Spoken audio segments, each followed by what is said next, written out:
Is my screen visible?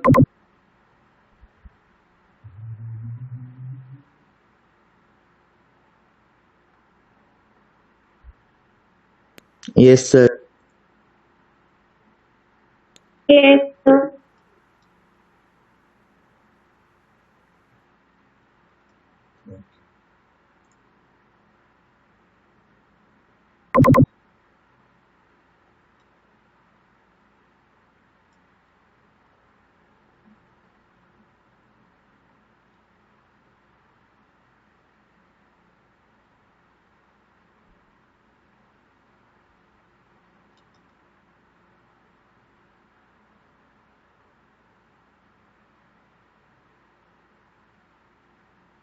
Okay. So, hi. तो basically हम लोग एटॉमिक मास डिस्कस कर रहे थे। तो मैं जो बोला था कि एटॉमिक मास में हम लोग का एक गलत फहमी होता है कि एटॉमिक मास शायद एक एटम का मास होता है। बट जैसे अगर मैं लॉजिकल सोचूं कि एक एटम का मास अगर मैं ऑक्सीजन पकड़ूं तो ऑक्सीजन मेरे एटमॉस्फेयर में O2 के फॉर्म में रहता है। एंड एक ऑक्सीजन का एटॉमिक मास 16 मतलब 16 इंटू 2 मतलब 32 ग्राम इसका वेट होना चाहिए। बट 32 ग्राम इज अ काफी ज्यादा weight corresponding to atoms, like as far as मैं एटम्स का बात करता हूँ तो 32 ग्राम इज अ काफी ज्यादा वेट। तो बेसिकली प्रैक्टिकली हम लोग को बिलीव करने के थोड़ा दिक्कत हो रहा है कि एक एटम का मास इज 32 ग्राम। तो ये है क्या? इसके पहले मेरे को पहले ये चीज फिक्स करना है कि मैं जो मास है वो मैं किस यूनिट से मेजर करूंगा। विल आई टेक किलोग्राम, ग्राम या मिलीग्राम, सेंटीग्राम? हम लोग किस यूनिट से एटम का मास को मेजर करूंगा? I can not use gram because atom बहुत बहुत ही हल्का होता है। एंड एटम में रहता क्या है? Neutron, protons and electrons. And एक प्रोटॉन का mass is 9.1 into 10 to power minus 31, sorry एक इलेक्ट्रॉन का mass is 9.1 into 10 to power minus 31 K G. So you can imagine वो कितना हल्का है। तो हम लोग उसको केजी या ग्राम में तो आसानी से इंडिकेट नहीं कर पाएंगे। इसके लिए एटॉमिक मास को मेजर करने के लिए हम लोग we started having a new type of unit which was called we started having a new type of unit which was called atomic mass unit.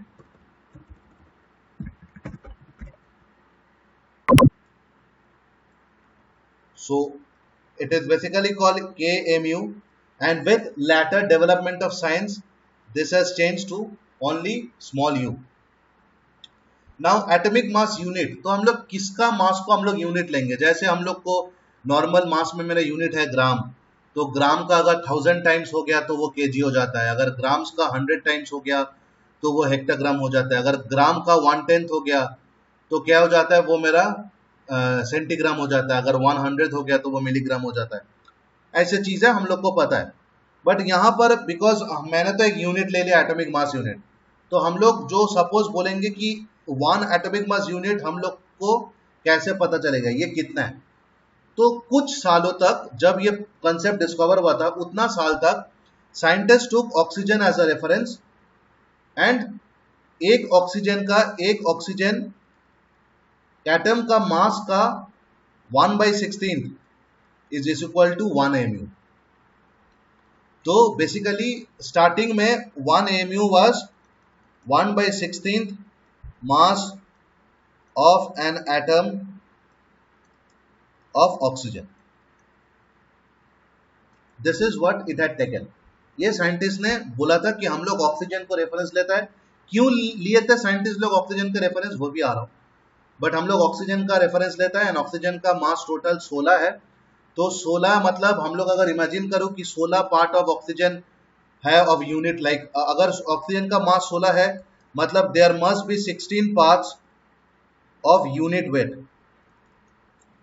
There must be 16 parts of unit weight. तो एक part का wait कितना होगा? 1/16। ये concept से ये बनाया गया था। अब हम लोग ऑक्सीजन को रेफरेंस क्यों लिए थे? We took oxygen reference as because oxygen उस जमाने में इट रिएक्टेड विथ, मैं क्यों बोल रहा हूं उस जमाने में? बिकॉज तभी तक मेरे सामने बहुत कुछ डिस्कवर नहीं हुआ है। जिस टाइम स्केल में ये हो रहा है उतना टाइम स्केल में हाइड्रोकार्बन्स का उतना ह्यूज डिस्कवरी हुआ नहीं, सारे एलिमेंट्स का प्रॉपरली डिस्कवरी नहीं हुआ था। तो this was in a very primitive state of the world of chemistry. यहाँ पर हम लोग एक चीज बोले कि ऑक्सीजन को हम लोग यूनिट लेंगे बिकॉज उस टाइम में oxygen reacted with a large amount of elements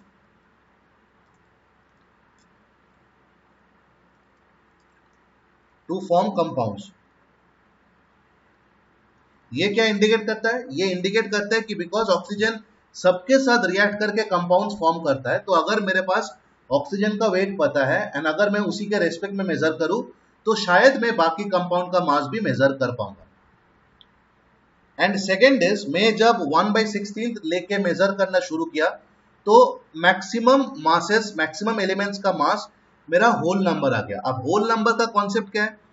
सी, मेरे लिए कैलकुलेशन का बहुत दिक्कत होगा अगर मान लो कार्बन का मास निकला 12.92 या फास्फोरस का मास निकला 15.07। ये जो डेसिमल पॉइंट, मैं उसको इग्नोर भी नहीं कर सकता, मैं उसको हर टाइम कैलकुलेशन में इंक्लूड भी नहीं कर सकता। तो this was a major problem. But जब मैं 1/16 of a mass of an oxygen atom, जब मैं इसको स्टैंडर्ड लिया तो मैंने देखा कि बहुत सारे एलिमेंट्स का एटॉमिक नंबर, बहुत सारे मतलब उस टाइम में जितना एलिमेंट्स डिस्कवर हुआ था, बस जो एलिमेंट्स हम लोग के नॉलेज में थे, उतना सारे एलिमेंट्स का मास को हम लोग बेसिकली होल नंबर फॉर्म में रिप्रेजेंट कर पा रहे। तो this unit made it possible to represent masses of most elements as whole number। सुना नहीं दे रहा, और एक बार बोलो। आप सेकंड पॉइंट में यूनिट्स के पास क्या लिखा है? हाँ, this unit made it possible to represent masses of most element as a whole number। But इसके बाद क्या हुआ? इसके बाद जितना जितना टाइम जाते गया, जितना मेरा लाइक डिस्कवरी होते गया, we had the discovery of can element carbon. And उसके बाद मेरे को पता चला कि कार्बन एक ऐसा एलिमेंट है जो दुनिया का हर एक चीजों में रहता है। इनफैक्ट ऐसा बहुत एलिमेंट्स है जहां पर ऑक्सीजन नहीं है, ऑक्सीजन का रहना पॉसिबल नहीं है, वहां पर भी कार्बन है। और हम लोग एक चीज देखे हैं कि तुम किसी भी सब्सटेंस को अगर बर्न करो, the last thing that remains is carbon. ऐसा कोई भी चीजें नहीं है जो बिना ऐश फॉर्म करके जल जाए। तुम लोग भी अगर सोचोगे, मैं अगर तुम लोग को 5 मिनट दूं सोचने के लिए, तो भी तुम लोग ऐसा कुछ चीजों के नाम नहीं बोल पाओगे जो कि एकदम कंप्लीट बर्न होने के बाद कार्बन ना दे। इवन इफ वाटर, तुम अगर वाटर को भी बॉईल करोगे, वाटर के मॉलिक्यूलर फॉर्मूले में भले H2O नहीं है, बट वाटर में डिसॉल्व कार्बन कंपोनेंट ऑलवेज रहता है। तो अगर तुम एक कटोरी में if you heat water and keep it heating, तो ultimately you will have black dust particle, सारे वाटर इवेपोरेट हो जाएगा and that is the carbon that is left behind. तो कार्बन इज नॉट, मैं ये नहीं बोल रहा हूँ कि सारे चीज जो कार्बन से बना हुआ है, बट मैं ये बोल रहा हूँ कि सारे चीज में कार्बन भी रहता है। इसके लिए हम लोग शिफ्ट कर दिए ऑक्सीजन का रेफरेंस को एंड हम लोग उसको ले गए कार्बन को। तो हम लोग का क्या किए? Carbon was taken as the reference for AMU in 1961, and 1 AMU is basically 1/12 into mass of a carbon 12 atom। अब कुछ देर बाद, आफ्टर मेनी इयर्स, जब हम लोग आइसोटोप का जब डिस्कवर हुआ, एंड आइसोटोप का जब डिस्कवर हुआ, तब हम लोग को पता चला कि कार्बन का 3 आइसोटोप है, कार्बन 12, कार्बन 13 एंड कार्बन 14। उस टाइम में यही डेफिनेशन थोड़ा मॉडिफाई होकर कहा जाता है 1/1 AMU equal to 1/12 into mass of a carbon 12 isotope. तो तुम अगर नेट में ढूंढोगे what is atomic mass unit, तो तुमको अगर एटम मिलेगा या तुमको आइसोटोप मिलेगा, बोथ आर राइट। आइसोटोप में क्यों दे रहा हूं? बिकॉज हम लोग ये चीज लिख के हम लोग ये प्रूव करना चाह रहे हैं कि कार्बन का आइसोटोप से, ये चीज मेरे को पता है। अब इसका फायदा क्या है? सपोज तुम लोग दुकान में गए एंड तुमको मछली लेना है, you have to buy some fish, because घर में गेस्ट आ रहा है एंड तुम लोग मछली लोगे। तो तुम मान लो एक पर्टिकुलर अमाउंट ऑफ मछली लिया एंड वो तुमको बोले कि इसका वेट 24 यूनिट्स है, इसका वेट 24 यूनिट्स है।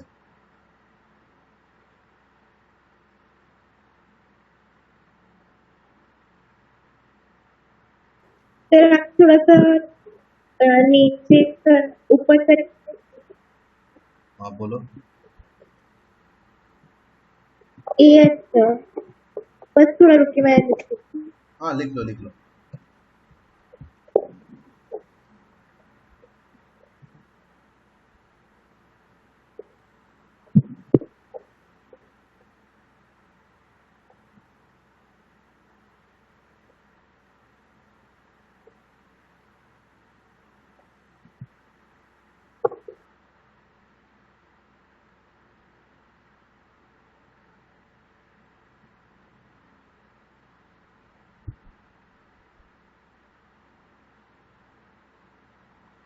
हो गया, लिख लिया? यस सर, लिख लिया। ओके। तो मान लो मैं बोलता हूँ, शॉपकीपर बोलता है कि इसका वेट इज 25 यूनिट्स। अब तुम पूछोगे कि ठीक है, मैं 24 यूनिट तो है, तो एक यूनिट कौन सा है? तो मान लो साइड में ही हैज अ फिश, जो वो साइड के रखा है एंड बोले कि भाई साहब इसका वेट है 1 यूनिट। मतलब क्या है, तुम जो मछली लियो उसका weight is 24 times the weight of this fish.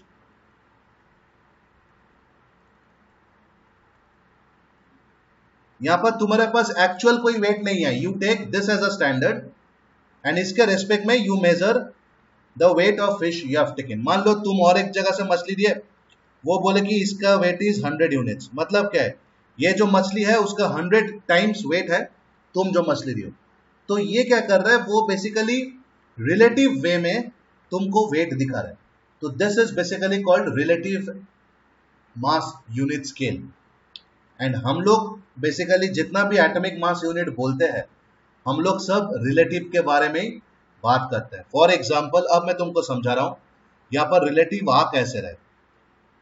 Hydrogen का मास इज 1, कार्बन का मास इज 12, नाइट्रोजन का mass is 14। What does it means? Hydrogen का मास इज 1 मतलब this is 1 times the mass of the, it is 1 times 1 by 12 the mass of a carbon 12 isotope। ये 12 मतलब 12 times 1 AMU, this is 1 AMU। this is 14 मतलब 14 times 1 AMU। तो if you can know 1 AMU, you just have to multiply, तुम कितना माने कितना unit बा तुम कितना गुण वो चीज खरीद रहे हो। तो ये बहुत ही एक अच्छा तरीका साइंटिस्ट लोग निकल गया कि बेसिक सबका वेट बीम बैलेंस से मेजर करने से अच्छा है मैं एटॉमिक मास का एक रेफरेंस पकड़ लूं जिसको मैं बोलता हूं एमयू, एंड फिर हम लोग वेरियस एक्सपेरिमेंट से मेजर करता है कि कोई एक पर्टिकुलर एटम उस रेफरेंस से कितना भारी है। जितना मल्टीप्लाइड, जितना यूनिट भारी होगा उतना उसका मास होगा, राइट? जैसे मतलब यहां पर मैं बोलता हूं कार्बन का मास इज 12 यू, मतलब carbon is 12 times mass of one atom, 12 times 1 by 12 into mass of one atom of carbon 12, because ये मेरा AMU है तो carbon is 12 times the AMU। Similarly nitrogen is 14 times 1 by 12 of the mass of a carbon 12 isotope। मेरे को basically जानने का जरूरत नहीं है 1 by 12 मास कितना होता है, बट एक चीज मैं स्टैंडर्ड ले लिया, उसी के रेस्पेक्ट में मैं इसको मेजर करता हूं। तो दिस इज हाउ धीरे धीरे एटॉमिक मास यूनिट का लाइक सिलसिला में आया है। मैं जो लास्ट क्लास बोला था कि हाइड्रोजन का मास लाइक नाइट्रोजन का मास 14 मतलब एक नाइट्रोजन का वेट 14 ग्राम है, वैसा नहीं है।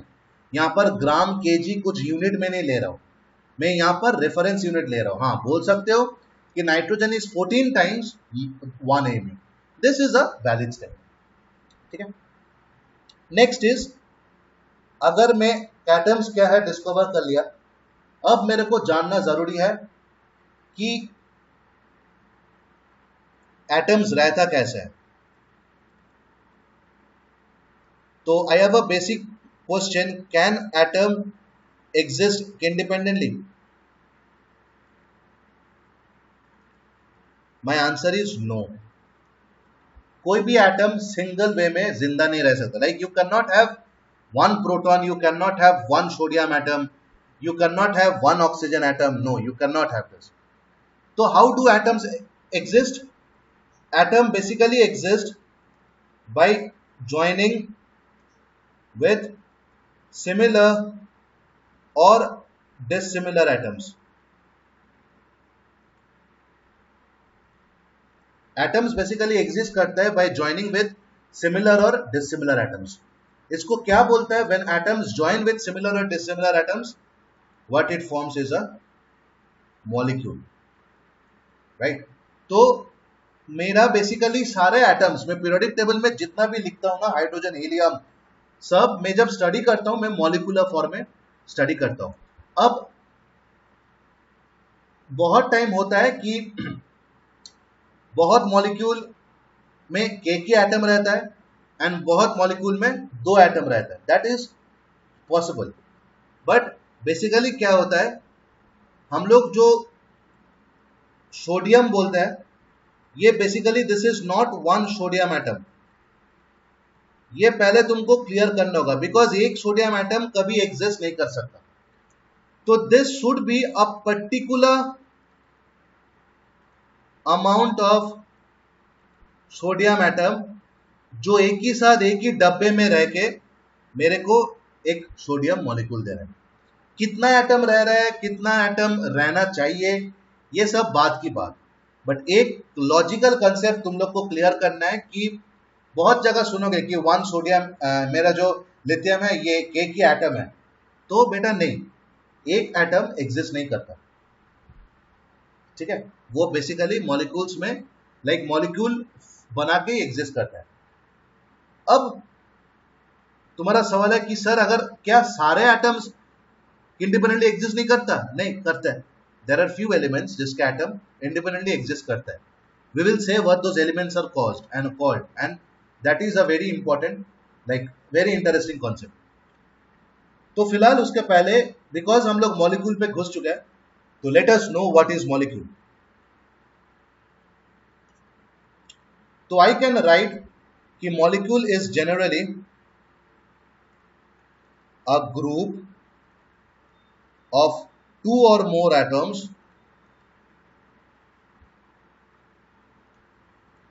that are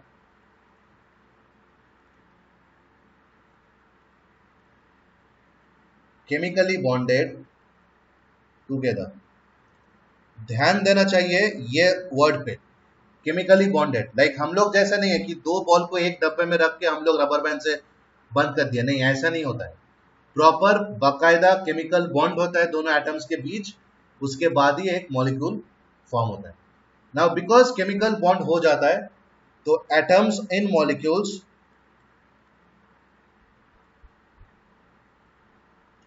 are held together by attractive forces. हम लोग क्लास 11 में जाके पढ़ेंगे कि कितना टाइप ऑफ एट्रैक्टिव फोर्सेस है, उसका क्या रोल है. फिलहाल हम लोग को ये चीज जानना होगा कि बिकॉज दोनों एटम्स एक दूसरे के पास आके केमिकली बॉन्ड कर रहा है, तो दोनों एटम, बस जितना भी एटम्स मेरा मॉलिक्यूल फॉर्म कर रहा है, सब एक दूसरे से एक एट्रैक्टिव फोर्स में they are bind together. Because there should be something, कोई एक इंसान तो रहना चाहिए जो बोलेगा नहीं ये दो एटम हमेशा एक साथ रहेगा. So that insan is nothing but an attractive force. So when I have discussed these 2 points, I can say a molecule can be defined. A molecule can be defined as a smallest particle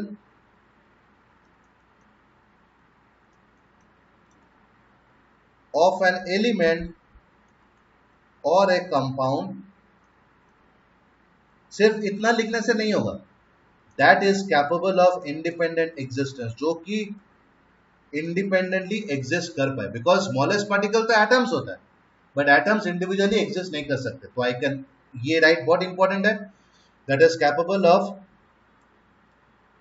independent existence, and सिर्फ exist करके ही कुछ नहीं होगा, वो element या वो compound का सारे प्रॉपर्टी शो करना है, and shows all the properties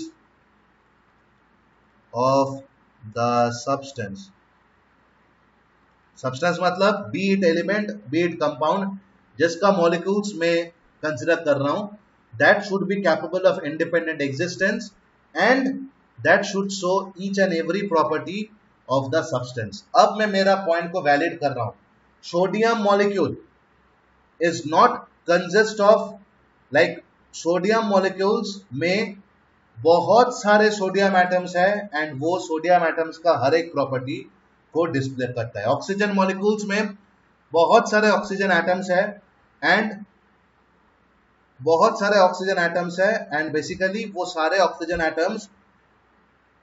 oxygen atoms का प्रॉपर्टी एक ऑक्सीजन मॉलिक्यूल डिस्प्ले करता है. तो यहां पर तुम लोग का एक डाउट होगा कि सर तो अब अभी फिक्स करके बताओ ये एक सोडियम है या ये बहुत सारे सोडियम्स हैं. तो अभी से क्लियर कर लो, डाउट आएगा, बट वो एक सोडियम नहीं है, बिकॉज एक थिंग इज वेरी श्योर, एक एटम कभी एग्जिस्ट नहीं कर सकता, तुम एक एटम से स्टडी नहीं कर पाओगे. बट तुम जब सोडियम लेते हो उसका भी फॉर्मूला इज Na, बट वो एक सोडियम नहीं है, that has got numerous amount of sodium join together व कमिंग टुगेदर. उसको क्या बोलेंगे वो मैं बाद में बता रहा हूं, बट एक चीज याद है कि these all contains a large number of atoms. I'm very sorry. Yeah, this contains a large number of atoms, and ये जब एक साथ होता है तब वो मॉलिक्यूल फॉर्म करता है. मॉलिक्यूल में जो एटम्स है वो केमिकली बॉन्डेड होता है, एंड दोनों में अट्रैक्टिव फोर्स होता है. एंड मॉलिक्यूल को मैं बोल सकता हूँ किसी भी पार्टिकल का स्मॉलेस्ट पार्टिकल जो इंडिपेंडेंटली एग्जिस्ट कर सकता है, एंड जो वो एलिमेंट या कंपाउंड का सारे प्रॉपर्टीज शो करें.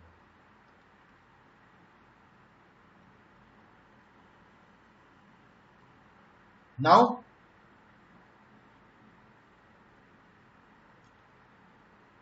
ऐसा बहुत सारे मॉलिक्यूल्स है. Now we come to a structure, we come to a term called atomicity.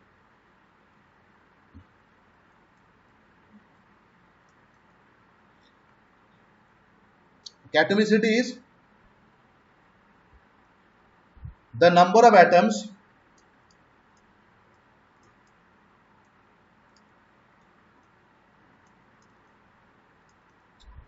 constitute a molecule is called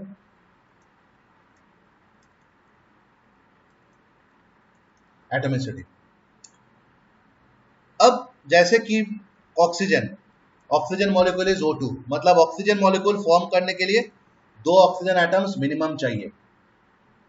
this is ozone molecule form करने के लिए 3 ऑक्सीजन एटम्स मिनिमम चाहिए. कार्बन डाइऑक्साइड मॉलिक्यूल फॉर्म करने के लिए 1 carbon 2 oxygen atoms minimum चाहिए. Water form करने के लिए 2 हाइड्रोजन 1 ऑक्सीजन मिनिमम चाहिए. तो कितना टोटल एटम जरूरत होता है, that is called by the term atomicity. तो इसका एटॉमिसिटी इज 2, इसका एटॉमिसिटी इज 2, इसका 3, इसका 3, इसका 3. अगर मैं हाइड्रोजन पेरोक्साइड दूं तो इसका 4, कार्बन मोनोऑक्साइड दूं तो इसका 2, एटसेट्रा. ऐसा बहुत सारे हैं. ये सारे एग्जांपल्स है, लाइक मैं जो ग्रीन में अभी सराउंड कर रहा हूं, ये these are examples of atoms of molecules consisting same type of atoms, and these are example of molecules which contain different type of atoms, but concept of atomicity is the same. and ऐसे बहुत सारे elements है, basically metals, उसको they are monoatomic, मतलब they are molecule consist of only one atom. for example sodium बोलो, lithium बोलो, potassium बोलो, sulphur बोलो, कार्बन बोलो, मैग्नीशियम बोलो, हाइड्रोजन नहीं, हाइड्रोजन इज H2, फिर हीलियम बोलो, नियॉन बोलो, आर्गन बोलो, क्रिप्टन बोलो, फिर क्या बोलोगे और क्या बोल सकते हो, नाइट्रोजन बोलो ना, nitrogen is also N2, sorry. ऐसा बहुत सारे एलिमेंट्स है, अब ऐसा बहुत सारे लाइक मॉलिक्यूल्स है जिसमें एक ही एटम रहता है, those are called monoatomic, right. अब यहां पर आई नो तुम लोग के दिमाग में एक डाउट आ गया कि सर अभी कुछ मिनट पहले आप बोले कि एटम इंडिविजुअली एग्जिस्ट नहीं करता, अब यहां पर आप एटम और मॉलिक्यूल के एक साथ कर दे रहे हो, तो चल क्या रहा है? तो देखो, मैं कुछ डिनाई नहीं कर रहा हूं, बट अगर ये डेफिनेशन सही है, अगर ये डेफिनेशन सही है, तो हम लोग जो सोडियम के बारे में पढ़ते हैं, जिसका एटॉमिक नंबर, जिसका मास 23 है, जिसका एटॉमिक नंबर 11 है, एंड मेनी सच थिंग्स, हो सकता है वो सिर्फ एक सोडियम मॉलिक्यूल ना हो सकता है ना, बिकॉज एक मॉलिक्यूल का इतना भारी कैसे होगा? एक सोडियम मॉलिक्यूल को तुमको लगता है 23 टाइम्स भारी होगा, तो सोचो कितना भारी होगा। तो हो सकता है कि बॉस हम लोग वहां पर एक मॉलिक्यूल सोडियम व एक एटम का सोडियम लेके बात नहीं कर रहे होंगे, कुछ पर्टिकुलर नंबर ऑफ सोडियम लेके ही हम लोग पढ़ाई करते हैं, ये तो फैक्ट है। हाँ, यहाँ पर बाय डेफिनेशन जब हम लोग मॉलिक्यूल बना रहे तो हम लोग बोल रहे हैं कि नहीं यार, सोडियम का मॉलिक्यूल सोडियम एटम के बराबर ही है, वहां पर एक ही एटम मिलके मॉलिक्यूल बना देते। एंड वाटर के लिए नहीं, वाटर के लिए व ऑक्सीजन के लिए 2 मॉलिक्यूल का जरूरत होता है। दिस इज ट्रू, इसमें कुछ like nothing to be afraid of, but nothing to be getting confused. सिर्फ एक चीज याद रखो कि हम लोग पीरियोडिक टेबल पे जो सोडियम वगैरह पढ़ते हैं, दैट इज नॉट 1 मॉलिक्यूल। वरना तो मेरा, अगर वो सही में 1 मॉलिक्यूल है तो इतना का थ्योरी इज गलत, बट इतना का थ्योरी गलत नहीं है, ये बुक में लिखा है, ये तुम लोग पढ़ रहे हो, मैं पढ़ा रहा हूँ, तुम सालों से पढ़ रहे हो, मैं सालों से पढ़ा रहा हूँ। तो लेट अस कंसिडर कि नहीं, हम लोग ये चीज सही है, सोडियम मॉलिक्यूल में एक ही एटम रहता है, लिथियम मॉलिक्यूल में एक ही एटम रहता है, हीलियम मॉलिक्यूल में एक ही एटम रहता है, ये सब को हम लोग मोनोएटॉमिक बोलते हैं। बट हम लोग जो मास वगैरह का पढ़ता है वो एक एटम व एक मॉलिक्यूल का नहीं है, ठीक है। तो वो फिलहाल वो कंसेप्ट हम लोग भूल जाते हैं, हम लोग ये क्या पढ़ते हैं, इतना भारी कैसे होता है, ये जो कंसेप्ट भूल जाता है। अब मैं क्यों तुम लोग को पहले से पढ़ा के अभी भूलने को बोल रहा हूँ, ताकि यू नो केमिस्ट्री साइंस पढ़ने के लिए you should have a question inside your head कि व्हाई, क्यों ऐसा हो रहा है, क्यों ऐसा हुआ, ऐसे नहीं होता तो क्या होता, ऐसे होने का पीछे रीजन क्या है। Because unless you understand that reason, science भले फिजिक्स केमिस्ट्री बायोलॉजी कुछ भी हो, it is going to be very boring. तो इसलिए मैं बेसिकली इसी मोटिव में था कि मैं एक टाइम में आके तुम लोग से खुद ये बोलाऊंगा कि नहीं बॉस, इसको अभी भूल जाता है, बिकॉज इसको याद रखने से हम लोग का दिक्कत है। अब मैं आता हूँ मॉलिक्यूल्स ऑफ कंपाउंड्स को। तो मॉलिक्यूल्स ऑफ एटम्स का बात हो गया, एटमिसिटी हम लोग पढ़ लिए, मॉलिक्यूल ऑफ कंपाउंड्स तो हम लोग ऑलरेडी देख लिए, जैसे carbon dioxide, water, hydrogen peroxide, ये सब हम लोग मॉलिक्यूल देख लिए। एंड हम लोग लॉ ऑफ डेफिनेट प्रोपोर्शंस पढ़े, मतलब कार्बन डाइऑक्साइड में कार्बन इज टू ऑक्सीजन जो मास रहेगा वो दुनिया भर के लिए कांस्टेंट है। वाटर में हाइड्रोजन इंटू ऑक्सीजन का जो 1:8 मास रहेगा वो दुनिया भर के लिए कांस्टेंट है, वगैरह वगैरह वगैरह। लाइक इसका होगा 3:8। कार्बन डाइऑक्साइड में carbon into oxygen is 3:8, carbon monoxide में carbon into oxygen is 3:4, right. तो ये जो रेशियो है बाई मास, ये कांस्टेंट है, this is because of law of definite proportion. अब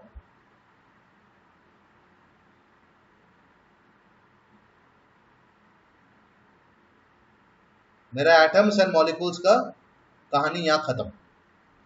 अब I come to another concept called ion. ये आयन क्यों जरूरी है? बिकॉज हम लोग ने पहले एक बार बोल चुके हैं कि केमिकल बॉन्डिंग होता है, एंड हम लोग ने जब लॉ ऑफ डेफिनेट प्रोपोर्शन बोला है तब भी बोला है कि बहुत अलग अलग केमिकल एलिमेंट्स, लाइक अलग अलग एटम्स एक साथ में आके एक मॉलिक्यूल फॉर्म करता है, एंड वो जिस रेशियो बाय वेट से करता है वो हमेशा कांस्टेंट रहता है। एंड हम लोग ये भी पढ़ा है कि मॉलिक्यूल्स जब बनता है तो एक केमिकल कॉम्बिनेशन, एक केमिकल बॉन्ड होता है। तो भाई केमिकल बॉन्ड कैसे होता है, केमिकल बॉन्ड कैसे होता है, ये सवाल के पहले हम लोग को जानना है कि आयन क्या होता है और आयन किस में रहता है। तो अगर मैं 2 कंपाउंड लूं, NaCl और H2O, एंड मान लो मेरे पास एक मशीन है जो मैं NaCl को ब्रेक कर रहा हूं एंड मैं वाटर को ब्रेक कर रहा हूं। 2 केसेस हो सकता है, आइदर ये ब्रेक करके एक सोडियम एटम एक क्लोरीन एटम दे सकता है या नहीं दे सकता है, और ये भी ब्रेक करके दो हाइड्रोजन एटम एक ऑक्सीजन एटम दे सकता है या नहीं दे सकता। राइट, अब हमको कैसे पता चलेगा ये ब्रेक करके क्या देगा क्या नहीं देगा? तो ये शुरू करने के पहले, ये क्लास खत्म होने वाला है, तो एक काम करो, क्लास लीव करके वापस सेम लिंक में ज्वाइन करो जल्दी फटाफट। मेरे को सारे पार्टिसिपेंट्स चाहिए जल्दी फास्ट।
म्यूट हो जाओ।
Where are the rest? बाकी कहाँ गया?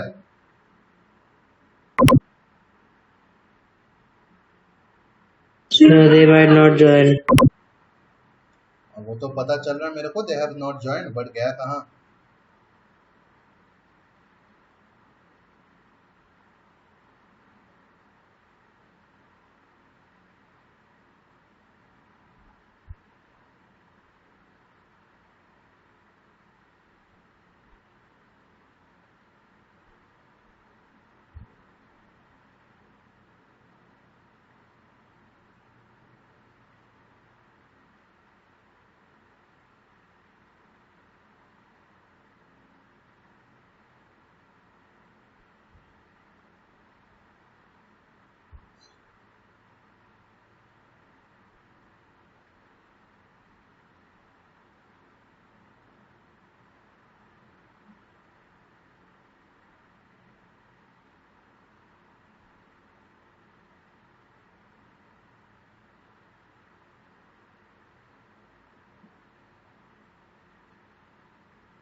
Okay, so let them join. We'll see.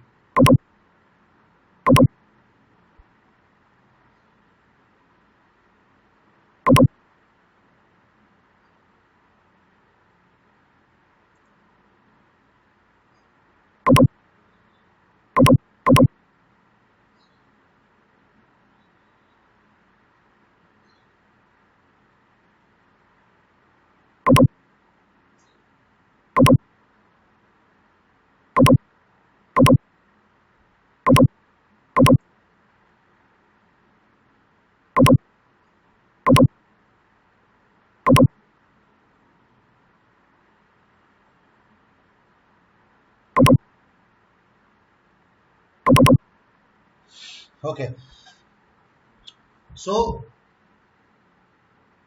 What is an ion? हाँ, तो मेरे को कैसे पता चलेगा कि ये जो दो कंपाउंड है इसको ब्रेक करने से मेरे को इंडिविजुअल इंडिविजुअल एटम मिलेगा या नहीं मिलेगा? तो लॉजिक एक थ्योरी है जो बोल रहा है कि अगर मेटल प्लस नॉन मेटल के रिएक्शन हो तो दैट बेसिकली फॉर्म्स आयंस, और अगर non metal plus non metal के रिएक्शन हो they basically break into atoms. For example, तो मैंने को तो ये से मैं क्या समझा कि मेरे को पता है सोडियम एक मेटल है, मेरे को पता है क्लोरीन एक नॉन मेटल है। तो अगर सोडियम एंड क्लोरीन के बीच रिएक्शन हो रहा है तो NaCl को अगर मैं ब्रेक करूं it will give me Na plus and Cl minus. तो बेसिकली ये मेरा एटम्स नहीं है, बिकॉज एटम्स के ऊपर चार्ज नहीं रहता। तो वाटर आयंस किसी भी एटम जिसके ऊपर चार्ज रहता है दोज आर कॉल्ड आयंस। तो any charge species, or I can say a charged species that form the bond between metals and non-metals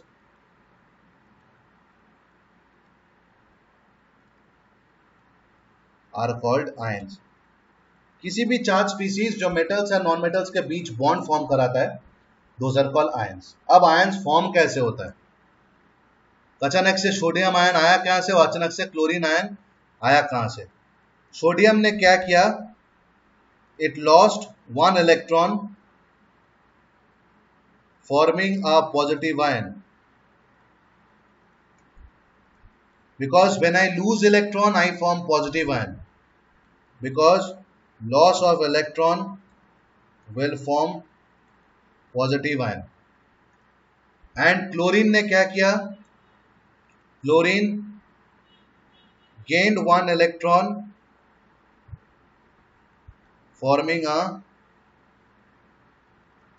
negative ion। मतलब अच्छा,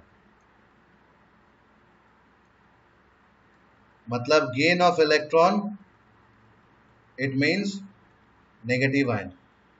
तो एक बार देख लेते हैं रिएक्शन क्या बोलता है। रिएक्शन बोलता है sodium minus one electron give sodium plus, Cl plus one electron give Cl minus. तो positive ions are known as cations, negative ions are known as anions। Positive ions are known as cations, negative ions are known as anions। Therefore sodium loses one electron to form a cation and chlorine gains one electron to form an anion। These charged particles, हाँ बोलो, कोई कुछ बोल रहे हो क्या? Yes sir, थोड़ा ऊपर कीजिए ना।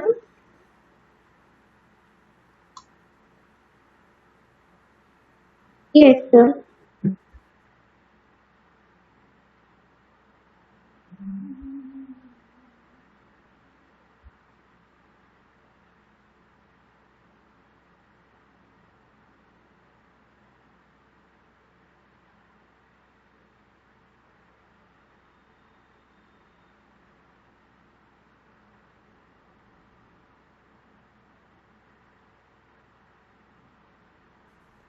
Yes sir.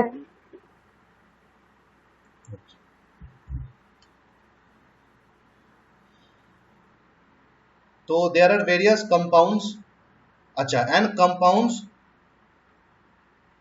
That are formed from cations and anions are called ionic compounds. Compounds that are formed for cations and anions are called ionic compounds. So we have some example. Calcium oxide, this is made up of calcium and oxygen. इसमें the cation is calcium and my anion is oxygen. Similarly, we have a large number of compounds जैसे magnesium sulphide, ये रहता है magnesium and sulphur. अगर confuse हो रहे हो कि कौन सा कौन सा कैटायन है कौन सा एनायन है, याद रखना ऑलवेज मेरा जो मेटल है वो कैटायन ही होगा और मेरा जो नॉन मेटल है वो एनायन ही होगा, ये फिक्स्ड है. ठीक है, तो अब हम लोग और एक टाइप ऑफ केमिकल और एक टाइप ऑफ एग्जांपल लिए थे कि अगर वो ब्रेक करके वाटर ब्रेक करके क्या फॉर्म करेगा. वाटर ब्रेक करके आयन फॉर्म नहीं करता है. वाटर का क्या बॉन्ड का नाम है वो हम लोग थोड़ा हायर क्लास में पढ़ेंगे. फिलहाल यही तक हम लोग का जिंदगी है. यहां तक क्लियर हो सब कोई? Excuse me sir. बोलो सर, हाइड्रोजन कटायन होगा या अनायन होगा? हाँ, बहुत इंपॉर्टेंट. मैं सोच रहा था ये क्वेश्चन ना है तो अच्छा है.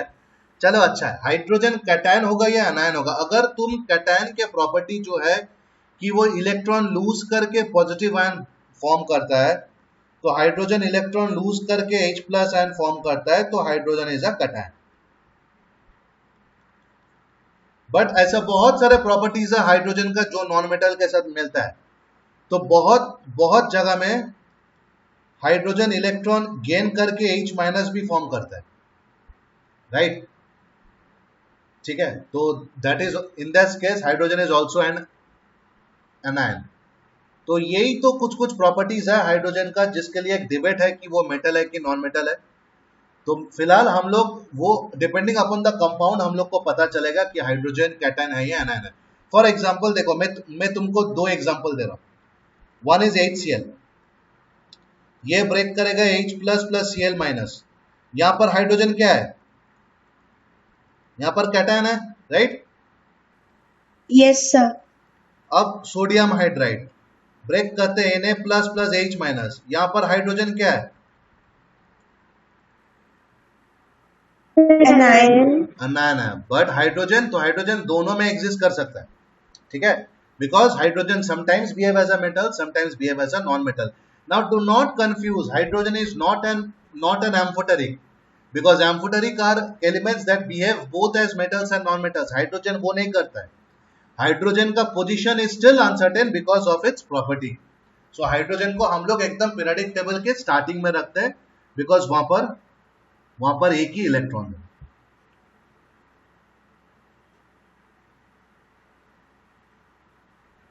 ठीक है, सो फार क्लियर? Yes sir. सबका?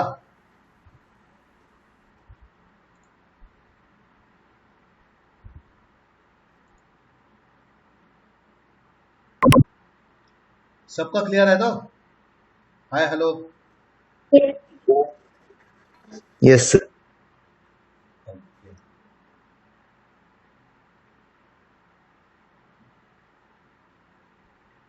ओके, तो कुछ doubt in this entire series? कुछ डाउट है?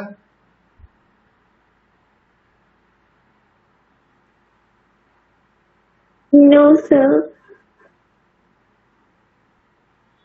मेरे को सिर्फ एक का जवाब आया, नो सर. वंदना का, बाकी?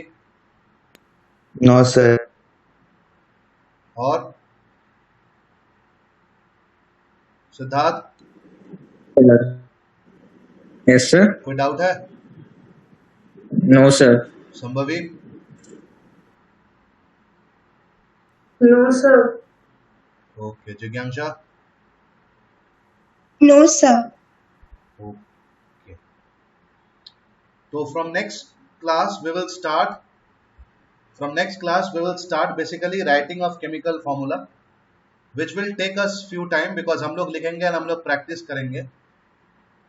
उसके बाद we will start the molecular mass जहाँ पर बहुत सारे like doubts जो अभी तुम लोग के दिमाग में है regarding that atomic mass and atomic mass unit वो क्लियर हो जाएगा.